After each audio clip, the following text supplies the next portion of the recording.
On est au bout du monde. C'est incroyable. Pour moi, c'est un rêve de gosse. On prend le déluge depuis ce matin.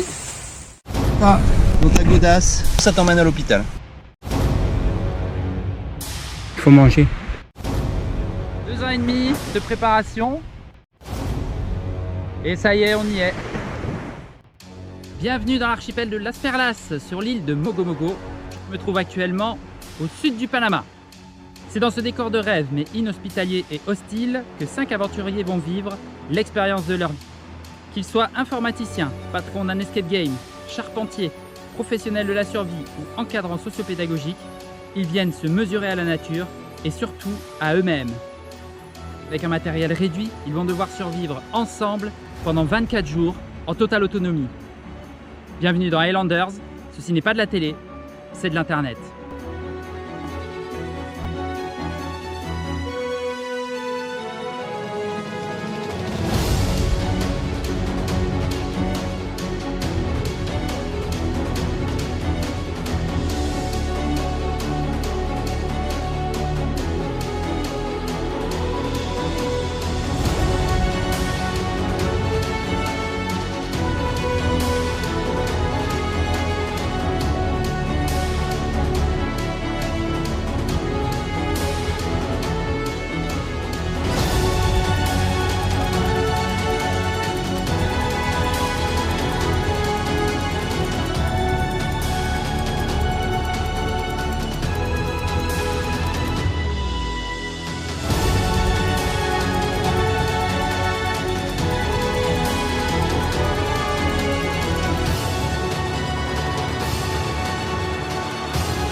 Le jour se lève sur Mogo Mogo et notre 11e jour ici.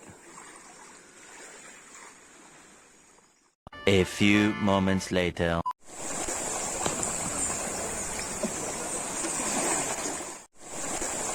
A few moments later.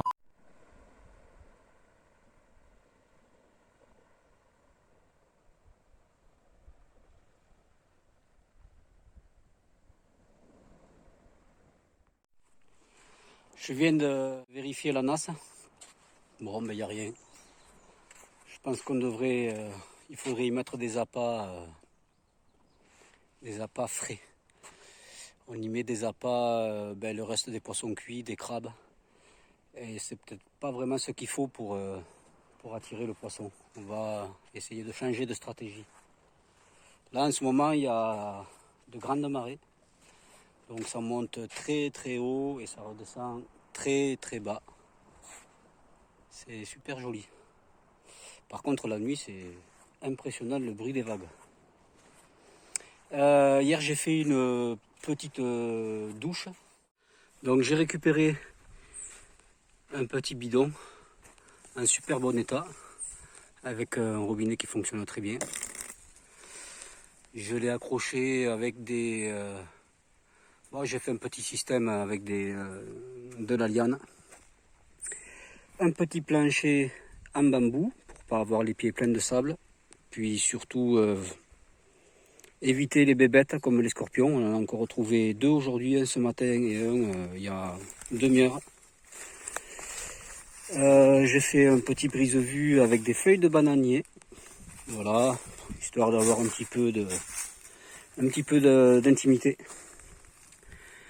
Et bon, moi j'ai un peu triché parce que j'ai récupéré un savon des 2 nuits qu'on a passées à l'hôtel quand on est arrivé à Panama City.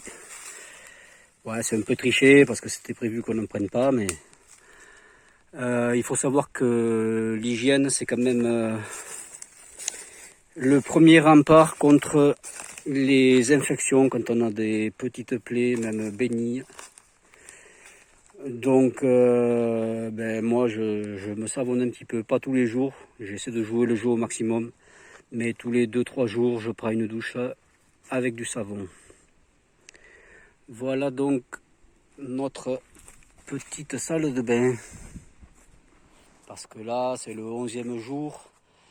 On est quand même quasiment en place sur le camp. Il n'y a pas grand chose à faire, les choses basiques, quoi.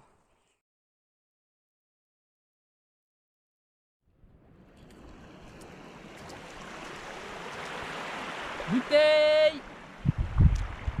Alors, gardez la ligne. Bon, bienvenue à tous pour ce nouveau jeu.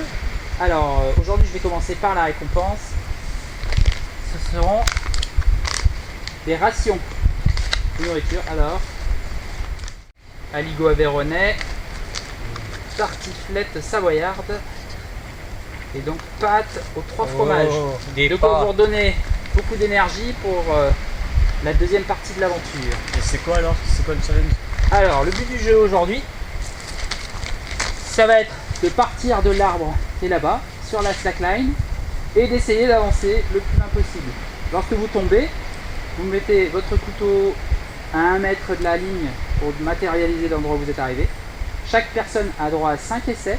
Le but du jeu, c'est d'aller le plus loin possible. Donc d'essayer déjà de dépasser ses propres limites, et éventuellement aussi de voir si vous arrivez à dépasser les limites des autres. Bon, c'est bon? You ready? Allez, premier essai Anthony. Ok. Dernier pied sur la... mieux, ça doit être sous la corde, parce qu'on ne tombera jamais sous la corde. C'est ça? Dans le couteau. Oh! De quoi? Carrément quoi. Dans le couteau, pile ça, ouais. De quoi? Scorpion. Allez, vas-y Robin, premier essai.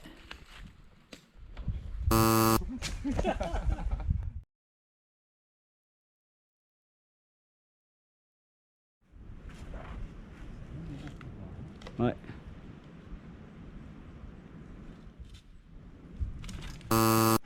J'ai pu taper le. Ah, t'es juste après.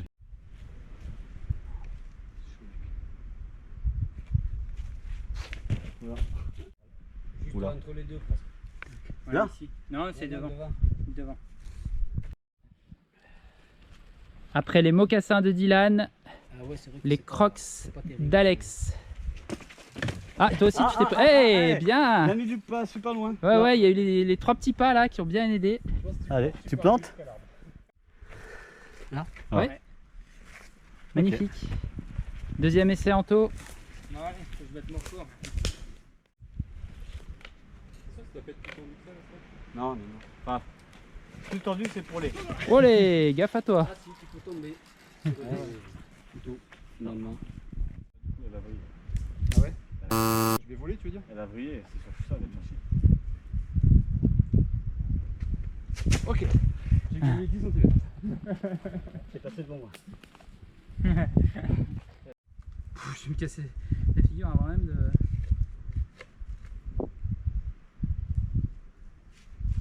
T'as déjà battu ton record? Oh, ouais. Oh. Il vient de battre tout le monde là, ici.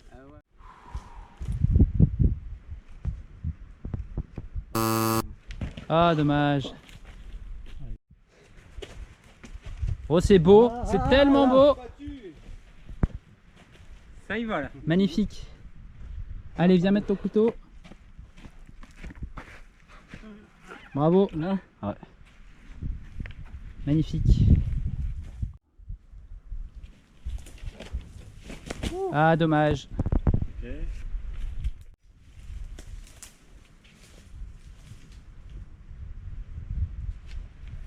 Oh, mais c'est pas possible. Ou pas.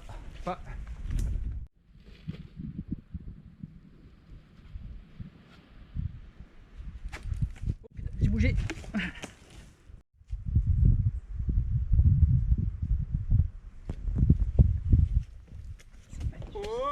C'est tellement beau. Wouh. Yes. Je donne l'astuce.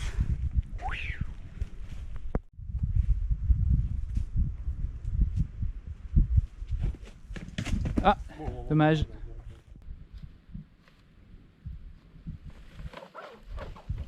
Pas mal. Technique de glissade. Ouais.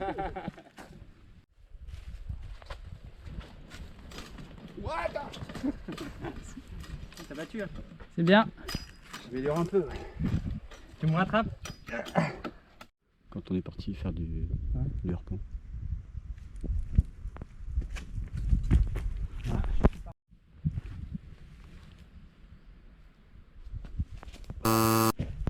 Dommage. Jusqu'à Robin, il a eu. Wow. Un peu moins même. Dernier essai. Dommage. Le but c'est que tu battes ton record. Non, le but c'est que je passe devant le sien. Ok, Ouais, vas-y. c'est bon. Ah bah c'est pas le pareil. Merci Robin. Je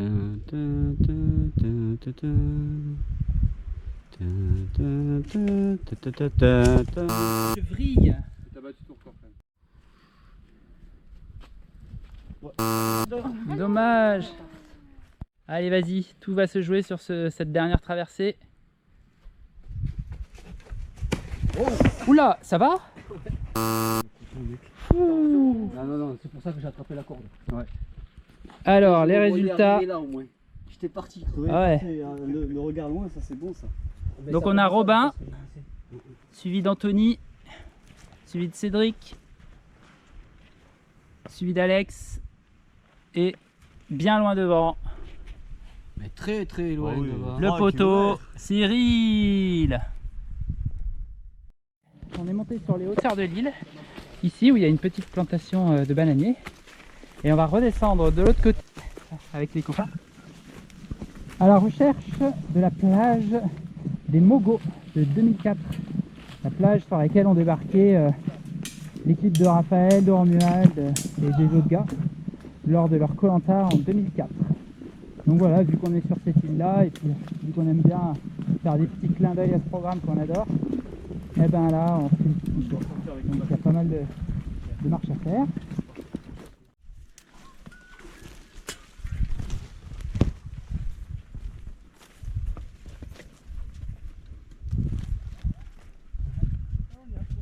Et voilà, on arrive sur la plage. Eh oui, tu devinerais jamais où c'est que je suis. Je suis sur l'île de Koh-Lanta, Mogo Mogo. Exactement sur la plage où c'est qu'ils ont commencé. Salut à tous.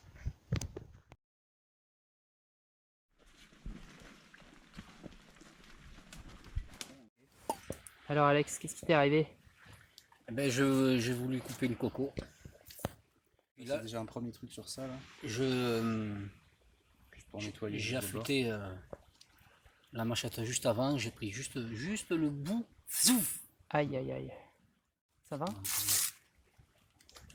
Sur le moment j'ai cru que j'avais tapé l'os, Ouais. mais en fait non. C'est... Maintenant tu peux sécher un peu avec ça.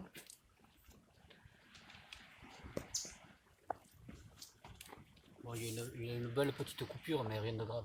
D'accord. Alors voilà, une fois de plus devant mon piège passif pour les poissons. Et une fois de plus, malheureusement, les appâts ont été mangés. Mais pas de poissons sur la ligne. Donc soit c'est pas les poissons qui mangent les appâts, soit ils arrivent à juste grignoter les appâts sur l'hameçon sans s'accrocher dessus, peut-être parce qu'ils sont trop petits. Ou alors, je sais pas.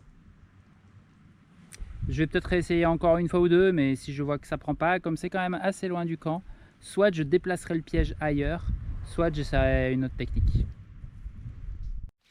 Je profite de mon retour de vérification du piège pour passer par la jungle cette fois. À l'aller, je suis passé par la plage et je cherche le bracelet. Eh ben, il est drôlement bien caché. J'ai déjà fait plusieurs recherches justement autour de mon piège, dans la mangrove, mais pour l'instant j'ai rien trouvé. Et là, je cherche côté jungle, mais c'est une aiguille dans une botte de foin. Pour l'instant, en tout cas, j'essaye de garder les yeux ouverts. Et... je trouve pas.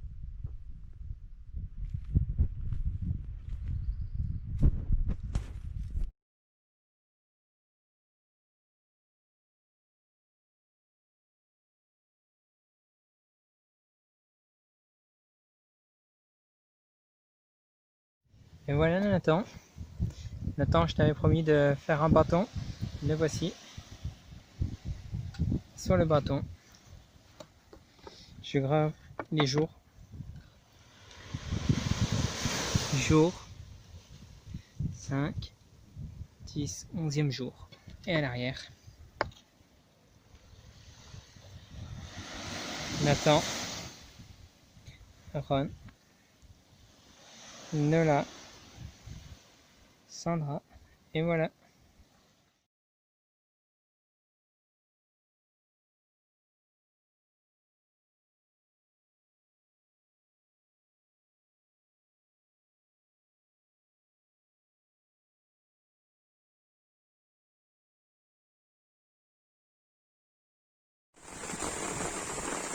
Le jour 12, 1h45 du matin,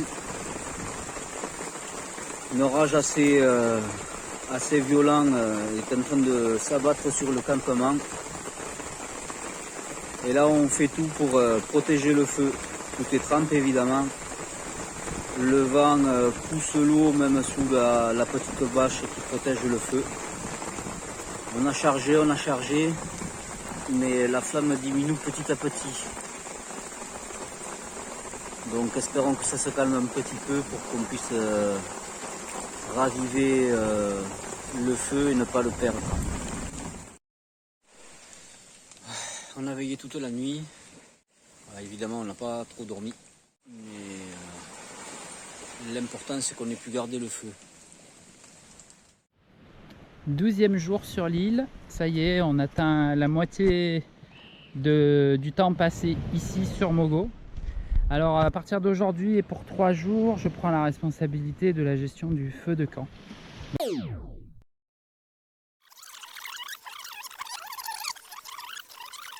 Pour apprendre à mieux le gérer, suite aux réflexions qu'avait fait Robin, où il disait que la nuit, quand c'était notre tour de garde sur le feu, il était toujours un peu inquiet de perdre le feu et que donc il dormait pas tout à fait sereinement.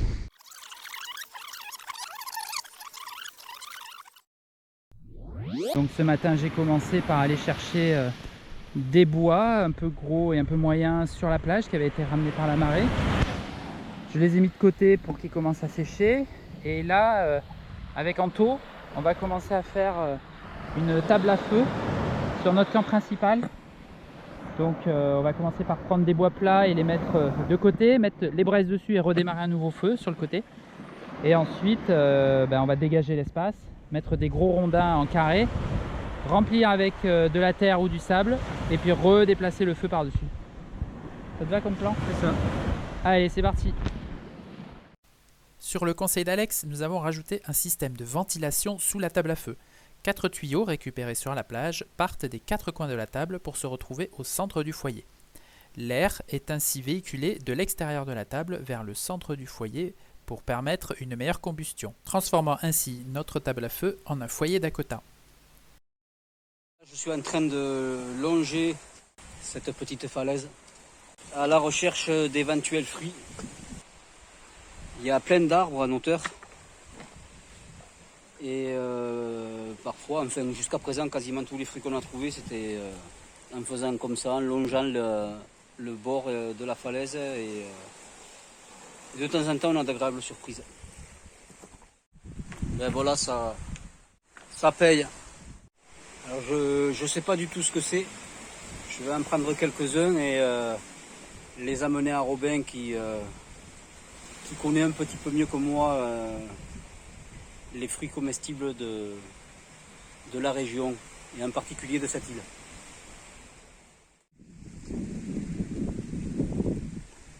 J'entends de l'eau couler là.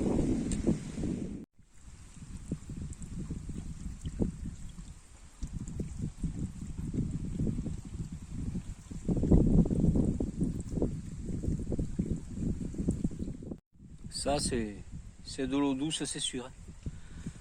Je vais juste goûter pour en être sûr, mais c'est sûr que c'est de l'eau douce.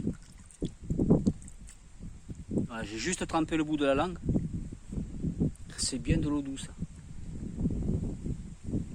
Ça alors, soi-disant qu'il n'y avait pas d'eau douce sur cette île.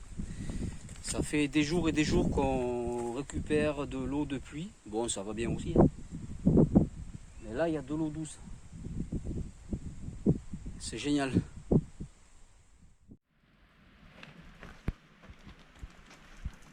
Se passe quoi avec le riz, les gars? Eh ben, on pense que les sacs ont été attaqués par les bernards l'ermite.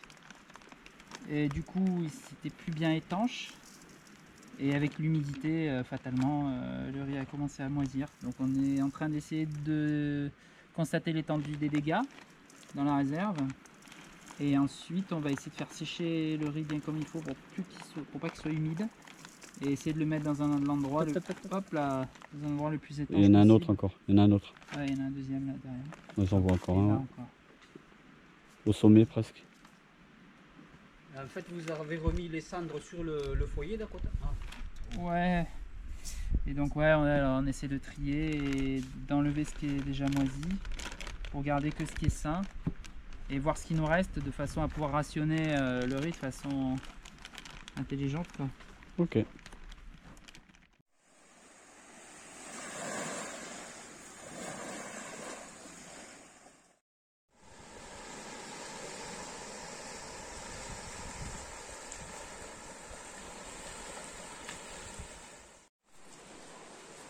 Voilà, aujourd'hui c'est le 13e jour. Avec Robin, on est sur un coin de pêche. On profite du soleil qui a décidé de se montrer aujourd'hui. En ce 13e jour, j'ai une pensée particulière pour certains de nos détracteurs. D'après eux, on était un peu des tarés de vouloir passer 24 jours sur cette île déserte. Alors pour les plus optimistes, ils nous donnaient pas plus de 10 jours. Là donc on est au 13e, on a fait plus de la moitié. Et pour les plus pessimistes, c'était 5 jours. Essentiellement à cause de la saison des pluies. Et aussi par rapport au chitras. Donc voilà messieurs, ça fait 13 jours qu'on est là. Nous sommes toujours là, entiers, vivants. Et on compte bien aller jusqu'au bout des 24 jours. Allez, petite mission avec Anto. On est en train d'essayer de faire tomber des cocos vertes, le caillou, la corde, on jette et on essaie de voir ce que ça donne. Réponse dans quelques minutes.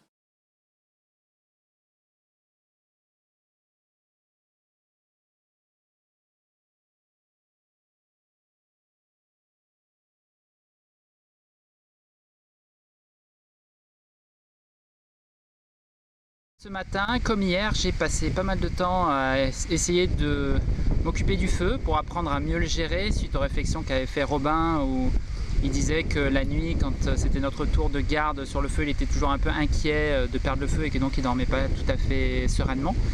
Donc c'est un apprentissage qui n'est pas facile. J'essaye de me baser un peu sur les conseils que me donnent les autres qui maîtrisent mieux cet aspect-là que moi. J'ai passé pas mal de temps aujourd'hui aussi à préparer le repas et pareil, je me rends compte que c'est un point où je dois vraiment m'améliorer parce que j'ai mis beaucoup plus de temps à réussir à tout préparer que ce que le font les autres, notamment à cause de la gestion du feu avec laquelle j'ai vraiment du mal. Donc voilà, je pense que demain je vais continuer dans cette voie-là. Ces dernières nuits n'ont pas été très réparatrices, donc je me rends compte aussi que le sommeil, la fatigue, ça joue un petit peu sur mon état d'esprit. Donc j'ai ça plus les petits échecs par-ci par-là, ça a tendance à me taper un petit peu dessus. Mais heureusement je m'en rends compte, donc je sais que j'essaye de sortir de ça et de mettre en avant les points positifs comme la table à feu qu'on a fait hier avec Anto, etc. Donc voilà, c'est un petit coup de mou mais qui normalement devrait être passager. On a eu ce matin une très belle matinée ensoleillée qui a permis de bien recharger le powerbank, ce qui est aussi une de nos inquiétudes ces jours-ci, parce qu'on a énormément de mal à recharger les caméras, les téléphones avec la lumière du soleil et on n'arrivait pas à recharger complètement la powerbank. Donc là aujourd'hui c'est fait, elle a été complètement rechargée. Là le temps est en train de tourner, on a le vent qui a changé, tout d'un coup il commence à pleuvoir. Donc je vais aller vite fait surveiller les affaires qui sont dehors. Il y a notamment des lentilles qui essayent de sécher pour éviter de moisir. Donc je vais ranger tout ça et puis on continue la journée. Résultat de notre pêche. Notre assiduité a payé. Et le jour 13 nous a porté chance. Ouais, ils sont jolis quoi. On va se régaler. On va les faire. On a trouvé une plancha hier. Alors depuis le début, il y en a qui rêvent de faire griller le poisson à la plancha. Et je leur dis bon, il faut trouver des grilles, il faut trouver des grilles. Et hier, comme la marée était hyper basse, en faisant un petit tour, j'en ai trouvé une. Donc on va tester ça, Robin. À la plancha. À la plancha.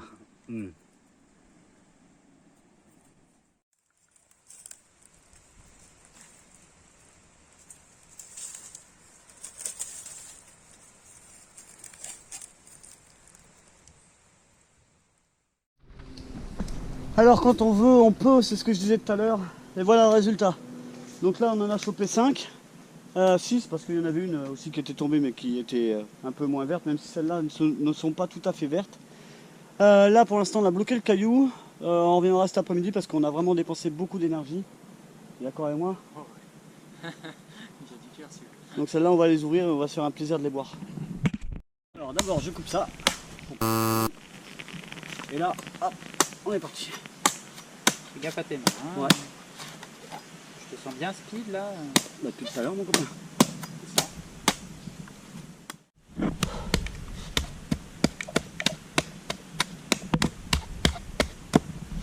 Et voilà.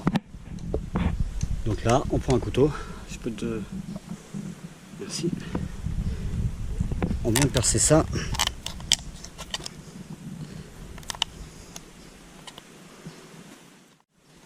Il y a toujours un trou de coco qui est plus facile que les autres à ouvrir. Donc celui-là, c'est celui qui est facile, tac, il est bon. Et les autres, il faut trouver celui qui est le moins difficile des deux. Peut-être celui-là, tiens. Ça a l'air sympa.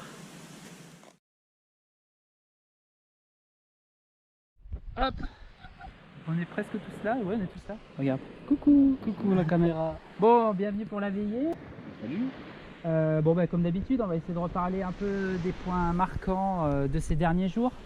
Et je pense qu'on va avoir largement de quoi faire cette fois-ci. Bon Alex, Monsieur tu de la meurs d'envie sécurité. de... Allez, on va faire dans l'ordre comme d'habitude. Alors Alex, dis-nous tout. Qu'est-ce qui t'a marqué sur ces 3 derniers jours? Pas forcément dans l'ordre, on s'en fiche. Rien ne m'a marqué de plus. D'accord. Ce que moi je note en tout cas, c'est quelque part l'équilibre qui se crée un peu.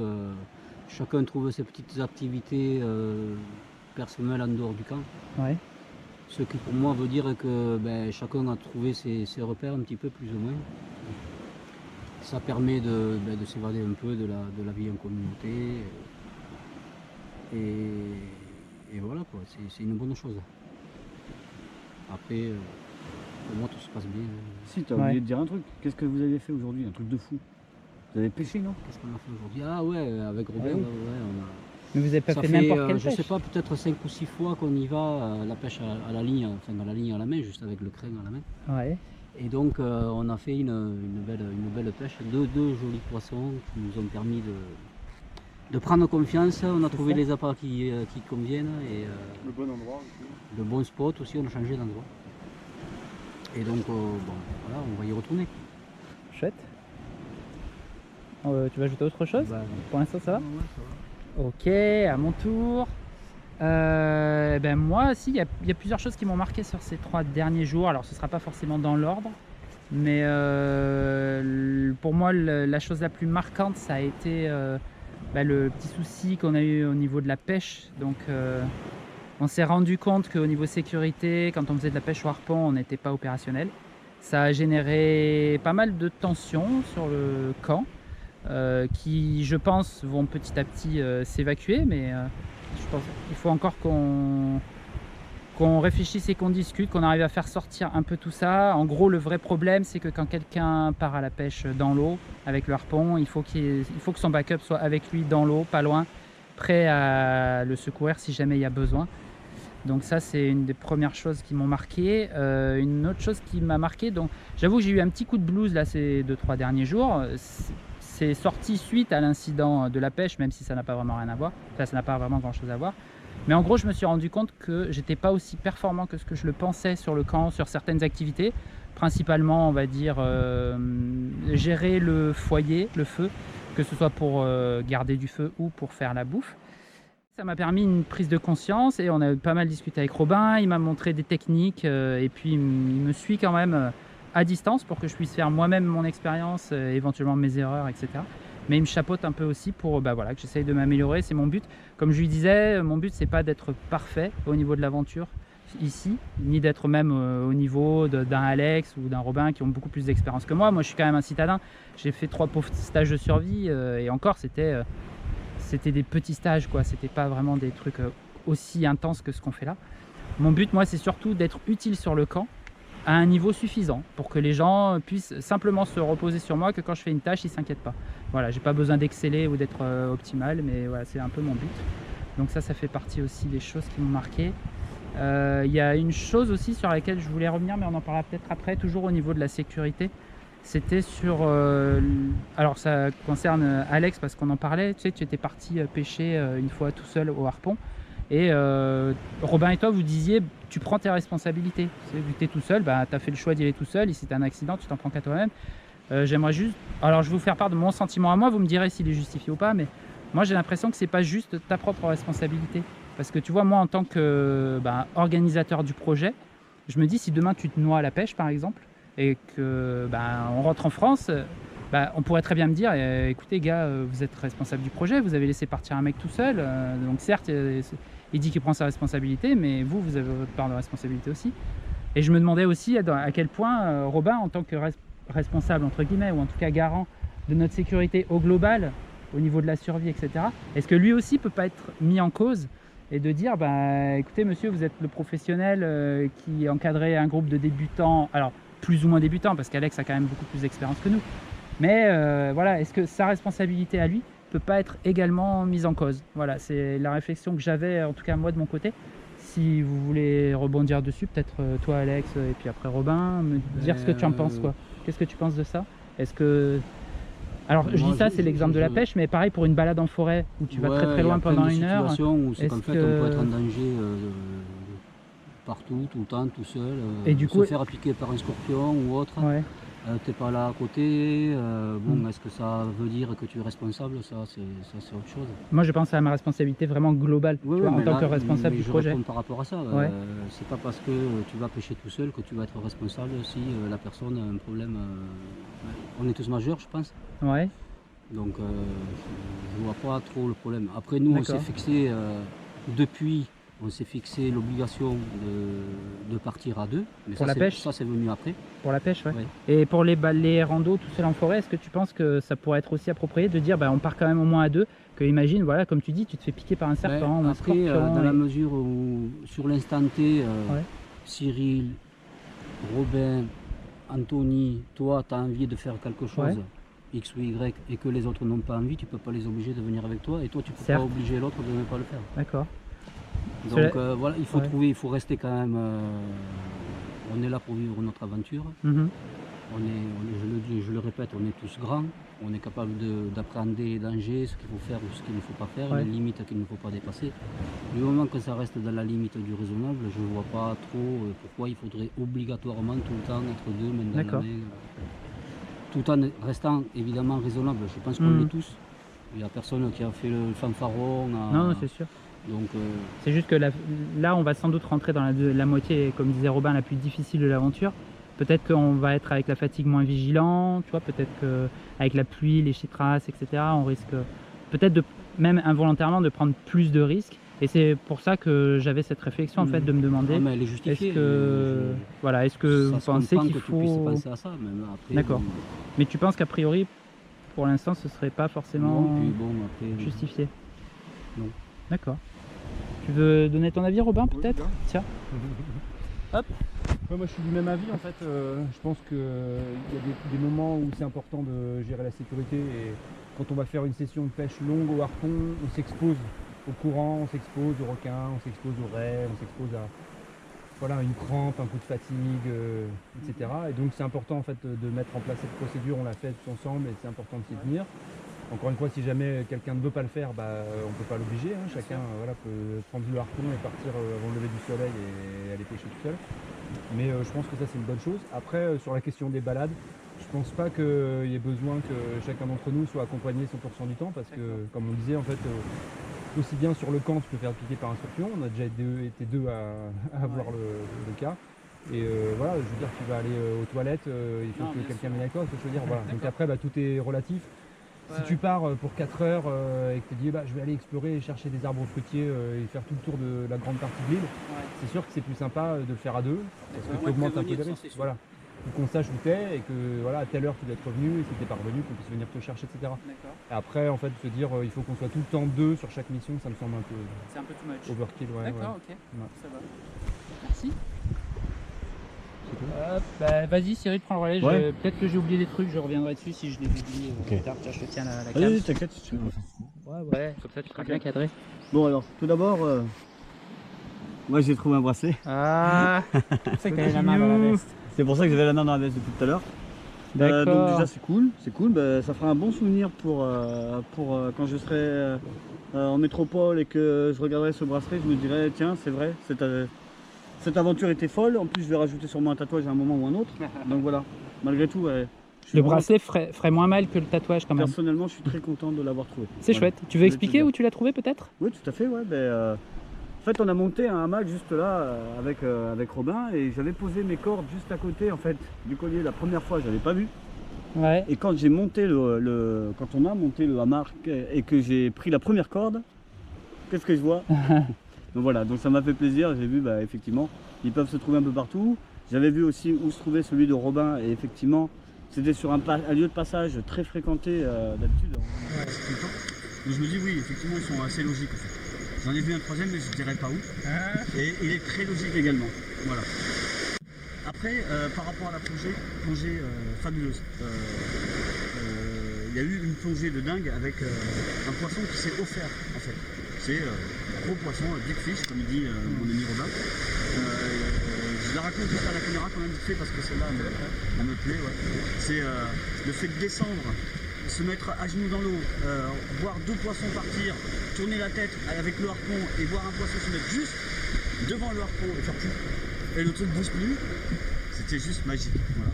Donc bon, des plongées on en a fait plein depuis, et il y a eu des bandes de thon, on a vu quoi? On a vu beaucoup de choses sympas. Déjà, comment t'appelles ça? Les bonitos. Les bonitos, les thons du coin, quoi. Déjà c'est énorme de voir une vingtaine de poissons de cette taille-là avec des thons, quoi. C'est vraiment pas rien. Des trucs impêchables quand même à notre niveau. J'ai essayé, j'ai pris le plus petit des 20, enfin de la vingtaine, j'ai tiré, et il faut savoir une chose, c'est que, je sais pas si c'est celui-là ou quoi, mais un peu plus tard, donc on en chope deux, pas des thons mais d'autres poissons, donc tout va bien. Et un peu plus tard, je vais chercher mon huître, comme d'habitude. Je plonge, et là il y a Robin derrière qui me fait dans le tuba, je me retourne, je vois un poisson qui me regarde comme ça. Mais vraiment, le truc n'est pas comme ça, il se met comme ça, il me regarde genre qu'est-ce qu'il fait celui-là, et c'était un thon. Alors si ça se trouve, c'est peut-être celui qui est baissé ou quoi, je sais pas, ça va peut-être même pas baissé d'ailleurs. Donc voilà, donc des moments de magie comme ça, on en a plein. Pendant la plongée, on a vu 3 baleines sauter, 3 baleines quoi, qui sautent. On a vu plein de choses, mais c'était au fond, mais malgré tout on a vu des trucs de dingue. On voit tous les jours des iguanes se balader, on voit des crabes, comment tu dis, des pédoncules. Il me fait rigoler quand il dit ça. Bref, qui ont les yeux qui sortent du crâne, là c'est assez drôle. On voit plein de choses ici et juste pour ça, voilà, merci ce projet, je kiffe au taquet. Si, on a eu la visite aussi de touristes. Et ouais, j'y pense parce que la touriste, une panaméenne du coin vraiment qui nous montre comment ouvrir les noix de coco, j'ai trouvé ça tellement énorme. C'était vraiment des moments, voilà, des moments qui font un peu rêver et qui vont rester longtemps dans ma mémoire. Et des trucs comme ça, on en a plein. Cet incident de plongée où, je le dis, j'ai pété les plombs. désolé Anto, on s'est expliqué, je t'ai demandé pardon 1000 fois. Bref, c'était un passage obligé, je pense. Bien sûr, on savait de toute façon qu'on aurait des moments de tension, des moments difficiles. Voilà. Donc voilà, j'ai eu peur, en fait je me suis fait peur dans l'eau et j'ai pété un plomb surtout. Et c'était Anto, mais ça aurait pu être moi parce exactement, que j'avais exactement le même comportement que lui pendant la pêche. Et donc voilà, à part ça, franchement c'est des jours de malade qu'on passe. Et là on est au 13e jour. C'est fou. Et je rebondis sur ton histoire de Panamène et de coco, c'est vrai que j'ai testé du coup sa façon de faire. Et moi qui ai quasiment jamais ouvert de coco de toute ma vie, c'est vrai que j'ai eu beaucoup plus facile d'ouvrir la mienne avec cette technique-là qu'en faisant je fais juste une dernière petite aparté. Vas-y. Martin, le gars qui est venu avec ses touristes, avec ses amis touristes, il a fait visiter ça. Et à un moment, il m'a proposé le truc qu'il fallait pas me proposer. Il m'a proposé un coca. J'ai eu la force de résister contre le sucre. Bravo. Je voulais le dire. Ça aurait été triché en fait. C'est vrai que complètement. Mais là-dedans, ça criait. Prends-le. Bien sûr. Voilà. C'est dur d'en refuser quand même. Exactement. C'est vrai. Mais t'as réussi. Ouais. Je te laisse continuer. Allez, là. Anto, à toi. Alors, moi, qu'est-ce qui s'est passé les 3 derniers jours? Déjà, qu'est-ce qui m'a marqué, c'est déjà l'épreuve de confort. Là. Quand on a ouvert mon couteau, il y avait un scorpion dedans. Donc, Oui, c'est vrai. Ouais. J'ai eu chaud quand même si c'est pas moi qui l'ai ouvert. C'est vrai, c'est moi peut qui aller l'ai vite. ouvert. Mais les scorpions, il y en a de plus en plus, j'ai remarqué. Ouais. Il y a déjà eu 4 ou 5 là déjà, depuis le début. Ouais. Ça fait beaucoup. On commence à voir passer au Avec mailles du l'humidité filet. sans doute, non? Ils ressortent ou pas forcément? Je crois pas que c'est l'humidité, je pense surtout la chaleur. La chaleur, ok. Sinon, à part ça, je remarque que les niveaux des gens ils commencent à se marquer. Ouais. On a les aventuriers, Ouais. eux ils ont l'habitude avec les côtés survie et tout. On voit que c'est leur truc.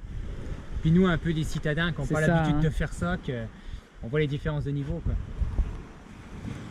Sinon, on a relevé les défis, le défi là, des 13 jours que nous avait fixé au démarrage. Et oui. Donc, déjà c'est bien. Donc du coup ça fait plaisir parce que Ouais, justement c'est- un citadin et puis que j'arrive à tenir aussi longtemps, C'est malgré bien. que j'y connais rien. C'est ça. Moi je suis vraiment le, C'est ça le positif à sortir de ça. Ouais. je suis vraiment C'est le que- débutant, quoi. Et que là, tu Ouais. n'es plus débutant parce que tu apprends, en fait. C'est ça. Donc du coup ça fait plaisir, quoi. Ah, c'est chouette. On n'est pas sorti au bout de quelques jours. Puis après je sais pas si on l'avait dit à la caméra, j'avais chopé une otite. Donc, Ouais. du coup, pour moi la plongée c'était un peu mort. Ouais.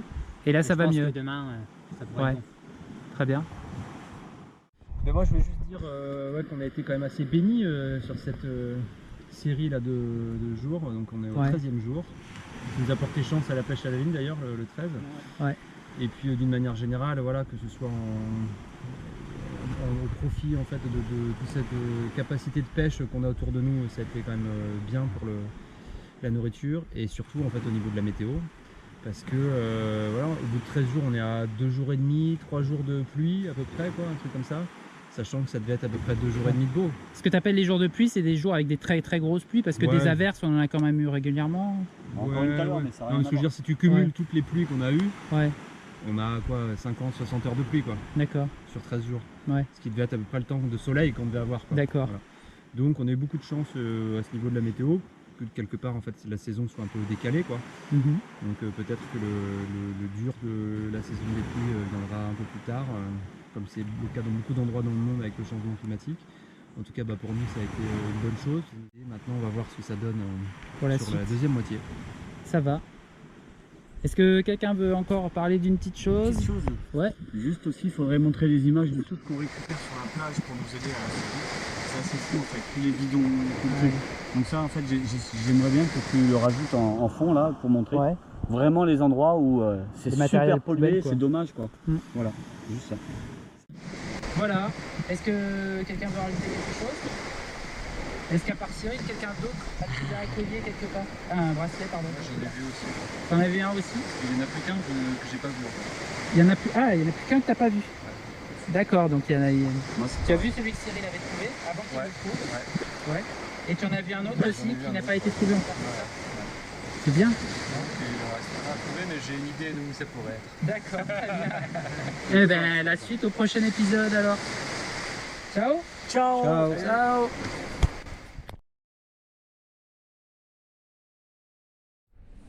Ah, alors voici comment ne pas ouvrir une coco. La mauvaise méthode. Bon. Déjà avoir une machette qui n'est pas aiguisée, hein, comme ça fait de la charpie.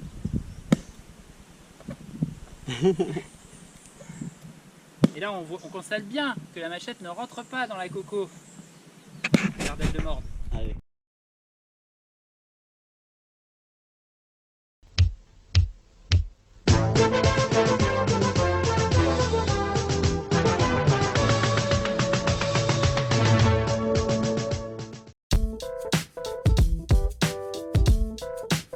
Salut à tous, alors aujourd'hui pour limiter nos déchets et pour mieux consommer, je vais vous proposer une petite astuce qui s'appelle le Rhino Horn. Alors il s'agit d'un petit accessoire que vous pouvez trouver en pharmacie et qui permet de laver le nez et les sinus. Cet accessoire est très utile pour les familles qui ont des jeunes enfants, pour lesquels il faut laver régulièrement le nez si on ne veut pas qu'ils coulent et qu'ils tombent malades. Et le plus souvent, on a tendance à utiliser du sérum Phi vendu dans des mini dosettes en plastique.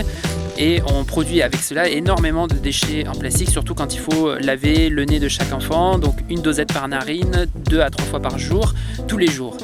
Avec le Rhino Horn, vous réalisez exactement le bon dosage pour que l'on puisse laver le nez des enfants sans que cela leur fasse mal, puisque l'eau est juste assez salée pour qu'elle convienne au corps et pas trop salée non plus. Mais cela permet également de soigner le rhume chez les adultes, puisque vous pouvez réaliser facilement 2 à 3 lavages de nez par jour lorsque vous êtes enrhumé. C'est beaucoup plus efficace que la plupart des médicaments que vous allez trouver en pharmacie, qui sont eux très consommateurs de pétrole, ne serait-ce que pour les emballages, y compris certains dans leur fabrication, et sans compter tous les tests que l'on réalise dessus en laboratoire, tout en sachant qu'au final, pour qu'un rhume se soigne tout seul, il faut à peu près une semaine, alors qu'avec des médicaments, il faut grosso modo 7 jours. Je vous laisse réfléchir là-dessus. Alors nous, on a choisi cette solution, on est prêts. Et vous ? Hey, si tu as aimé cette vidéo, n'hésite pas à la partager sur les réseaux sociaux.